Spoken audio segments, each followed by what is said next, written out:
Good morning, this is the Agribusiness Report. I'm David Geiger. This year, farmers had a tough growing season. Cool, wet weather stunted early growth, and some parts of Iowa had hail damage. Denny Friest farms in Hardin County in central Iowa. He says he took some weather damage in the middle of summer, but that's not his only concern this year. On the 30th of June, we had a real bad hailstorm go through the area, and I'm on the north edge of it here. They appraised it a 40% loss, and that's about what's out there. There's still some beans out there, but it's not the bumper crop that I wanted to have.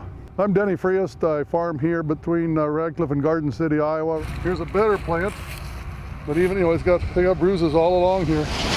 I'm fortunate with these hail beans here that we haven't had a wind and a heavy rain on them, or else the stems would break completely off. So we're able to salvage a lot of the plants.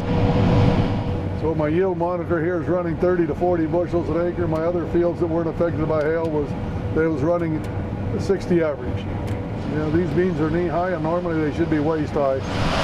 Now right here, we're below our 10-year average, probably a little bit on both corn and beans. It's affected differently. Not only the hail, but we've got a lot of the heavy rains in May and June really drowned out spots and caused some of the wet spots not to be very productive.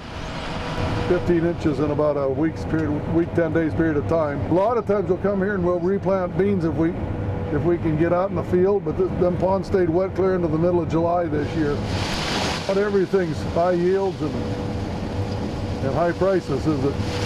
The other concern I say is the environmental issues, that we're being attacked all the time for not being good stewards, and I don't think we're getting enough credit for the things we are doing, like the cover crops. Well, this field here, we came out about 3 weeks ago with an airplane and actually aerial seeded, and then we're going to see how it grows here and take a look at it over the winter and see what kind of value there is to something like that.